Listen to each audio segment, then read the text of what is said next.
Prélude à la célébration de la Journée internationale de la femme, il est important pour nous de faire un état des lieux sur la situation de la femme dans notre pays en général, particulièrement dans notre département. En effet, notre pays, depuis les années 1980, s'est arrimé à la législation internationale sur la défense et la protection des droits de la femme. Aujourd'hui, notre Constitution consacre la parité entre les sexes dans la sphère publique. Il est évident que le respect de ces dispositions juridiques se heurte à des pesanteurs socioculturelles. Tel est l'intérêt pour nous de continuer à réfléchir sur les conditions de la femme. Je salue donc l'initiative prise par la direction départementale qui, avec l'appui de l'association Avenir NEPAD et d'autres partenaires, a bien voulu regrouper dans cette salle des participants venus de divers horizons. Les conclusions de vos travaux sont attendues afin d'enrichir le débat public en la matière. Ainsi, je déclare ouverts les travaux de la conférence débat à l'occasion de la célébration de la Journée internationale de la femme. Je vous remercie. Pourquoi cela? Parce qu'on s'est rendu compte qu'au niveau des Nations Unies, au niveau de l'Union africaine, il y a un certain nombre de décisions qui sont prises, notamment les résolutions, ainsi de suite, pour permettre aux femmes, n'est-ce pas, pour donner, pour accorder un certain nombre de droits aux femmes. Mais sur le terrain, on se rend compte que les choses semblent ne pas trop bouger, parce qu'il y a un certain nombre de pesanteurs socioculturelles, parce que vous avez des sociétés patriarcales, là où les hommes pensent que les femmes viendraient comme pour prendre leur place. Alors qu'aujourd'hui, avec le modernisme, je n'aime pas trop ce mot, nous nous sommes rendus compte que la femme a un rôle capital, un rôle crucial à jouer dans le développement du monde en général et de tout un pays en particulier, notamment le Congo. C'est la raison pour laquelle les résolutions qui ont été citées, qui ont été prises au niveau des Nations Unies, au niveau de l'Union africaine, ces résolutions-là, sur le terrain, ne produisent pas les effets escomptés. Nous sommes dit actuellement, il faudrait que nous menions des actions de terrain, pour que, nous puissions influencer les décideurs, les pouvoirs publics, influencer les législateurs, pour que nous puissions arrimer notre législation nationale avec les engagements pris sur le plan international.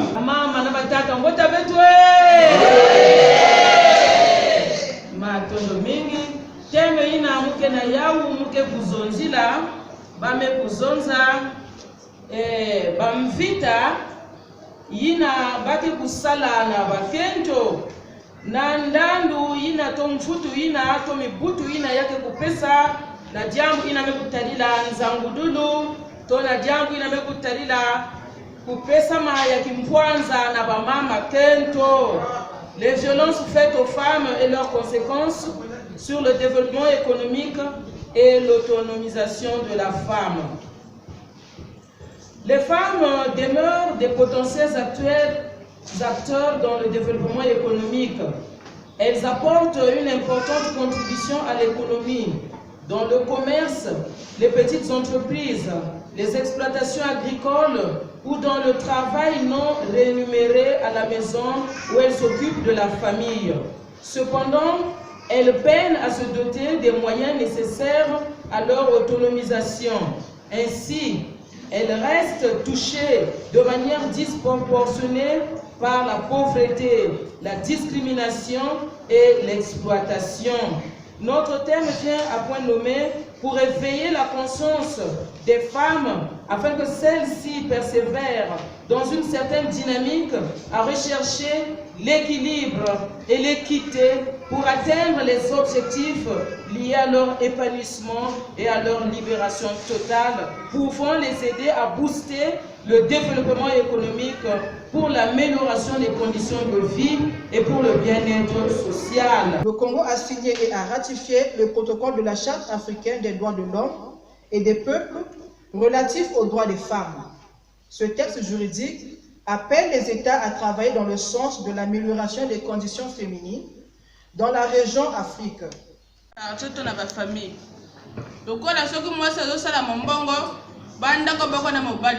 Mobali okoma mwana mwasi okoma sala mbongo moya opesa mbongo zando ya lisusude ote yozo sala mbongo pe sala zando ngata wana zwa mbongo pe na sala zando tango mwana mbongo na yo kwei wala obanda sala nde zando wala pe ya violence ya misusu ba papa mosusu aboti mwana asundoli mwana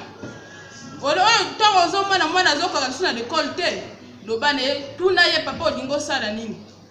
batuna kate mwana comme côté ba groupe ba bébé noir boye wala pe ya ba violence boti mwana on négligé mwana na suki na ngaka kuna papa bi kabeto zaba ya bubia na ya maison za mama Congo ba violence ke façon mingi na kati ya beto ba kento mingi la ke tambula ke zaba wapi rôle Nzambi pesaka na kento ke sacré kento ke na wa mamu mingi Nzambi tulaka si la paix ke vient na kati ya voilà samu na beto ba kento donc na bubu ya bitume ku wawa nge kento ke tete na kutangula kidikidi baya kaka yani mekwela violence peut na penser kaka ba bakala mutuke sala yao mais beto ba kento sike na sala violence ngeme kwela ngeme sa buta tete na nganda ngeme kuza kuswa makwela ya deuxième ngeme na tabana ngeme kuza kuta aussi bana na dikwela yina mengela ngeke kuma menge wisana na bakala ke zabisange losa babana ina ngeme buta tete ubitu kudia babana yae ngeme buta tete munu kento mugendima papa osike zonda bana ya munu si beto sala foso yae munu kento si mumendima mesi beto tala nyoso tu babana mingi mekuma na nganda yino sike violence muvimba donc ba mama kento parce que tu me vois ndao ngeke lamba maja ngeme kona kuta babana ngenge mepesa maja mingi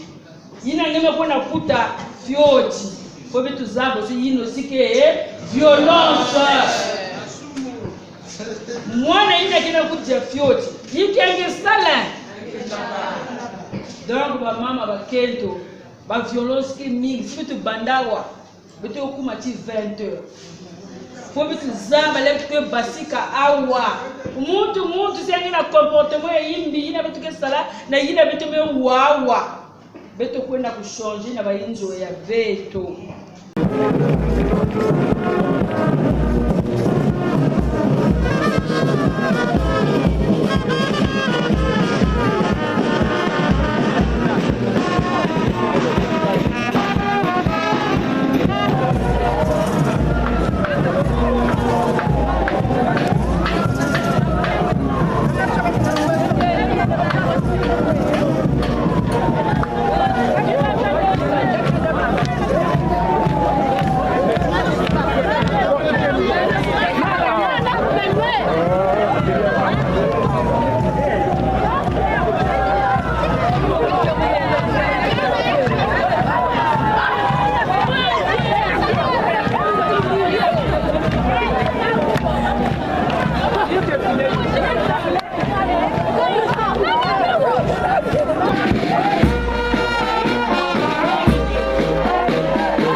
que vous savez, nous avons commencé à célébrer le mois de la femme depuis le 1er.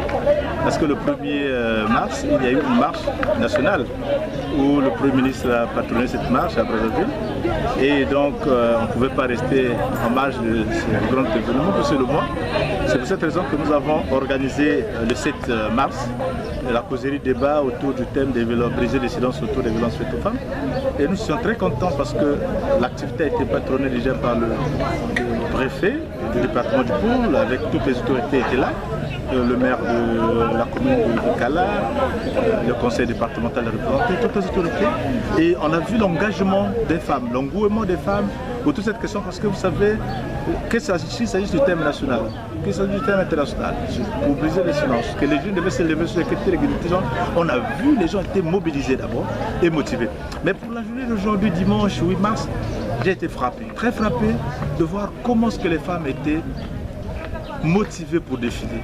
Et il y a eu des femmes de tous les âges, des jeunes filles, des vieilles mamans qui ont voulu profiter de la journée du 8 mars pour dire non, nous on ne va pas défiler parce qu'il y a des pannes, on n'a pas eu de pannes, mais on va défiler parce qu'il y a l'occasion là de faire passer le message, parce que les dames avaient des pancartes, des messages sur les violences faites aux femmes. C'est l'occasion d'ailleurs de remercier notre partenaire Amplify Change qui aujourd'hui nous fait confiance en appuyant les actions que nous menons sur des questions de violence basées sur les gens, et aussi remercier les autorités locales qui nous ont appuyés à tous les niveaux. Et nous sommes très contents que déjà le projet que nous avons de mettre en place un guichet unique mobile de prise en charge des femmes victimes de violences sexuelles déjà prend corps, puisque nous avons là le moyen de travailler, de discuter avec les femmes et aussi de capitaliser un certain nombre d'expériences que nous avons eues dans d'autres départements, que ce soit dans la Bouenza, dans le Niari, mais surtout dans le Pôle, un département post-conflit, où nous avons beaucoup de cas de femmes qui ont été victimes de violences sexuelles, qui ne peuvent pas témoigner, qui ne peuvent pas parler parce que nous n'avons pas de structure de référencement. Déjà, l'association Avenir n'est pas de Congo, déjà qui, à travers ces 2 journées, pourrait profiter de mener des actions de terrain, à travers par exemple la mise en place des cellules de veille, à travers l'accompagnement, à travers les formations, mais aussi profiter de la collaboration avec la direction départementale de la promotion de la femme, qui pour nous constitue un partenaire, et on va travailler avec d'autres directions, par exemple la promotion, les affaires sociales, la direction des droits humains, et surtout les autorités locales qui sont vraiment ouvertes. Parce que la prochaine étape, ce sera d'abord de voir comment est-ce que nous allons relancer des activités au niveau de la maison de la femme.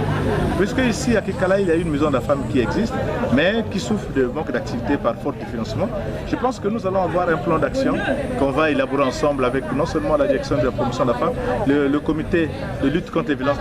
faites aux femmes qui a été mis en place, mais aussi avec les autres autorités qui vont nous aider aussi à apporter de l'aide, parce que l'idée c'est d'avoir non seulement formé les relais communautaires qui vont servir de relais dans les villages comme Madia, Misafou, Matumbu, Massemboulbaku, même Indouli, parce que les guichets uniques mobiles ne vont pas s'arrêter seulement là. Au-delà de la formation, mais on mettra aussi des cellules de veille où les femmes vont parler des questions des violences faites aux femmes, vont parler de leurs problèmes et pour référer ces cas vers la structure Avenir n'est pas de Congo aujourd'hui, qui, dans son paquet d'activités, a la dimension prise en charge médicale, puisqu'il y a le référencement vers les centres de santé, prise en charge psychologique. Nous avons des psychologues qui travaillent avec nous dans le cadre de la verbalisation et la prise en charge psychosociale et socio-émotionnelle, mais aussi la question de la prise en charge juridique, l'accompagnement de l'orientation juridique, parce qu'il y a des cas qui méritent aujourd'hui d'être dénoncés. Mais aujourd'hui, nous sommes très contents des efforts qui sont en train d'être faits au niveau des pouvoirs publics, parce que l'idée aujourd'hui, c'est d'arriver à l'élaboration et l'adoption d'une loi portant protection des femmes victimes de violences sexuelles.